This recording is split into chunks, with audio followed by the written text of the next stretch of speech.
Olá pessoal, tudo bom? Hoje nós vamos falar sobre uma estrutura básica de uma tese de doutorado.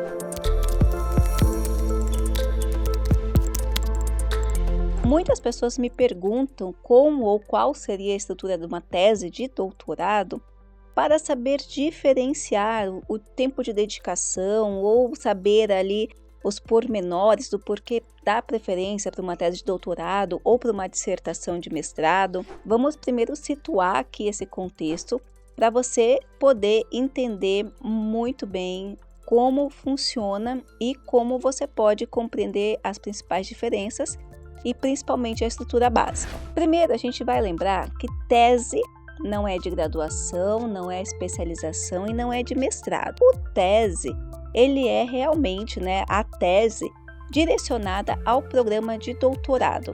É o último programa dentro da cátedra acadêmica. Primeiro você vai fazer graduação, depois mestrado, depois doutorado.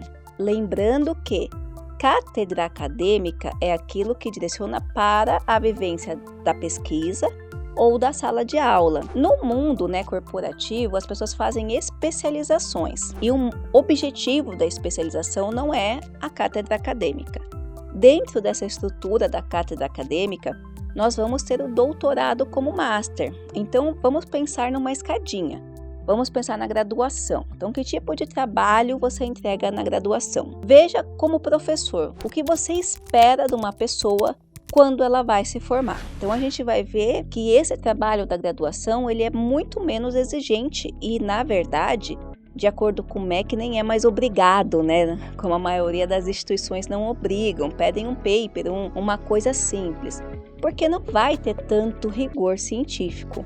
A nossa graduação, ela tem como foco preparação para o trabalho. Ela é uma graduação generalista.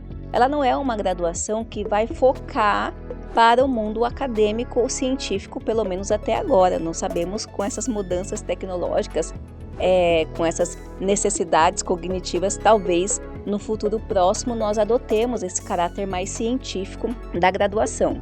Mas hoje ainda não é, 2023, junho de 2023 não é. Então, esse aluno, como ele não tem foco para pesquisador ou foco do curso é generalista, ele vai entregar um trabalho ali quando entrega para a Proforma. Depois, digamos que o aluno decida, não, eu quero fazer um mestrado, eu quero ser professor de faculdade, eu quero ser um mestre. Então, é o primeiro passinho, é o primeiro degrau aonde você começa a entrar no mundo da pesquisa aqui no Brasil. O que se espera, então, de uma pessoa que está começando esse degrau da pesquisa? É óbvio que se espera bem menos, porque está começando. Então, quando você fala de um mestrado, os trabalhos costumam ser mais simples, no sentido menos profundo, porque não é uma tese, tá? Então, no mestrado se entrega a dissertação. Na tese, você espera já alguma coisa mais, tá? Quem está orientando, um doutorado, são 4 anos, espera achados, espera conceitos, espera profundidade, espera maturidade por parte de um pesquisador que é mais profundo no sentido de contexto de investigação, de rigor metodológico, de experiência, até mesmo porque num programa de mestrado você vai demorar 2 anos, tá, para cursar todas as disciplinas e desenvolver sua dissertação. Num programa de doutorado, você vai levar 4 anos. Então, nesse período aqui no Brasil de 4 anos, é o período onde você vai ter participado de congresso, publicado artigos. Então, se espera nesse trabalho mais profundidade em todos os sentidos, independente da área. Falando de estrutura, todos os trabalhos eles vão parecer enquanto estrutura, porque eles têm que seguir normas, tá? Então, por exemplo, no Brasil, nós usamos as normas da ABNT, tá? A via de regra, e as outras normas, APA, Vancouver, AMA, elas vão se diferenciar em pequenos aspectos. Então, falando de tese, tá? O que a gente vai ter aqui? Vai ter as partes pré-textuais, que são basicamente a estrutura da dissertação, tá? Então, as pré-textuais, o que englobam essas partes, tá?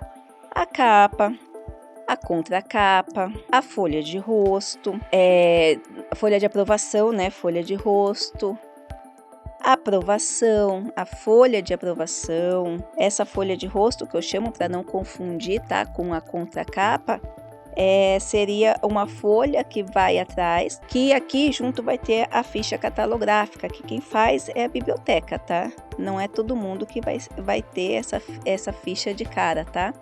A ficha catalográfica, porque a gente não imprime mais materiais, né? Então a gente tem outras normas. Aí vai ter agradecimentos, né? Agradecimentos, dedicatória, pode ter uma epígrafe, tá? Vai ter o resumo. No resumo sempre vai ter as palavras-chave, que são aquelas palavrinhas que o pessoal vai utilizar para indexar, né, seu material, para quando buscar ele aparecer. Vai ter um resumo em língua estrangeira. Algumas instituições deixam você colocar em outra língua, mas a maioria fala que você tem que colocar no inglês. Então vai ter aqui as palavras-chave em inglês, e aí você vai ter o sumário. E aqui, ó, tudo isso aqui compõe as partes pré-textuais, tá? Na dissertação vai ser a mesma coisa, em algumas graduações ainda é a antiga monografia, antigo TCC. E aqui ainda tem mais coisas que são opcionais, mas você pode colocar a lista de tabela, a lista de figura. São opcionais, na maioria tem instituições ainda que cobram, mas a maioria é opcional. Esses aqui são os tópicos que mais aparecem. Depois do sumário, você vai começar com as partes textuais. Então, tudo isso aqui a gente chama de pré-textuais. E aqui nas textuais, você vai apresentar a introdução. Aí você vai apresentar a introdução, o desenvolvimento, que geralmente se dá em 3 capítulos, tá? As considerações finais e as referências. As referências já são as partes pós-textuais, tá? E aqui, nas partes pós-textuais, se o seu material tiver anexo, ele também entra aqui nas pós-textuais, nessa ordenzinha mesmo. Referências e anexos, tá? Ou apêndices, que pode ter também, seu trabalho pode ter apêndices. Mas, professora, o que muda, né, na estrutura de uma dissertação? Como eu disse, a dissertação é direcionada para o mestrado, então a estrutura básica ela vai acompanhar. Só que no caso da tese você tem muitas variáveis que vão compor. Por exemplo, em algumas áreas, esses 3 capítulos estão sendo, até por uma indicação da própria CAPES, substituído por 3 artigos. Então, a organização da tese vai ser em formato de artigos científicos já publicado. Então, a estrutura, né? Cada capítulo vai ser um artigo. Um artigo como você vê numa revista científica. A CAPES indicou isso e também é uma adoção de alguns outros países, porque o nosso nível, né, a nossa quantidade de publicação, não nível, acho que mais quantidade, perde, né, para muitos outros países. Então, o nosso corpo docente e nossos pesquisadores não têm hábitos de publicar tanto quanto se publica fora. Isso é uma longa discussão, a gente não vai entrar nesse mérito agora. Mas o importante é você saber que pode ser que a sua instituição já esteja trocando esses 3 capítulos aqui por 3 artigos. E aí, nesse caso, vai manter essa estrutura, só que você realmente vai colocar como se fossem artigos, tá? Então, vai ter a introdução, que vai apresentar geral. Aí, o capítulo 1 vai ser o artigo 1, com resumo, a quantidade de palavras que tem que ter daquela revista, palavras-chave, introdução, desenvolvimento, conclusão e referências.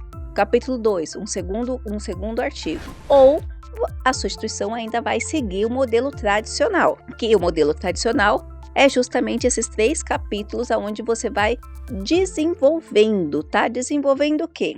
Basicamente, você vai desenvolver o problema de pesquisa. Então, se o seu problema vai ser um capítulo com uma base mais teórica, um outro capítulo com uma base mais metodológica, e um outro capítulo com os resultados e discussões, tá? Na introdução, você vai ter que apresentar o problema de pesquisa, os objetivos, tá? Tem que ficar claro isso daqui quando você faz uma tese. E essa estrutura básica vai compor todos esses tópicos, diferenciando aqui, ó, dessa organização em formato dos capítulos. Então, de repente, você está numa área que você está fazendo um estudo de laboratório, ou uma pesquisa aplicada, você também vai produzir artigos que sigam essa ordem, mas numa estrutura diferenciada. A ordem básica aqui para a gente encerrar seria assim: um capítulo ou um artigo, né? Vou colocar capítulo / artigo de revisão teórica, ou revisão sistemática, ou revisão bibliográfica. São 3 tipos de revisões diferentes e você vai escolher um deles, tá bom? No segundo capítulo / artigo, basicamente eu vou colocar aqui / artigo, você vai apresentar as questões metodológicas e defesa de ferramenta, tá? Que você está utilizando. Então, digamos que você queira criar um questionário, você vai dizer como que esse questionário foi aplicado, foi desenvolvido. Digamos que você queira trabalhar uma pesquisa, tá? Você vai ter que delimitar bem essa pesquisa ou defender sua ferramenta, se você escolhe uma ferramenta já existente. Eu pego um teste DISC, então eu vou ter que defender essa ferramenta que eu vou utilizando. E o terceiro capítulo, né, seria o capítulo final, basicamente, né, pode ter mais. Eu vou colocar capítulo / artigo, que a estrutura dessa organização vai depender do que você vai fazer. Você vai trazer os seus resultados e discussões. Você percebe que é uma ordem, é um sistema, por isso que eu amo metodologia, tá certo? Se você quiser saber um pouco mais, precisar da minha ajuda, conte com a gente. Um grande abraço!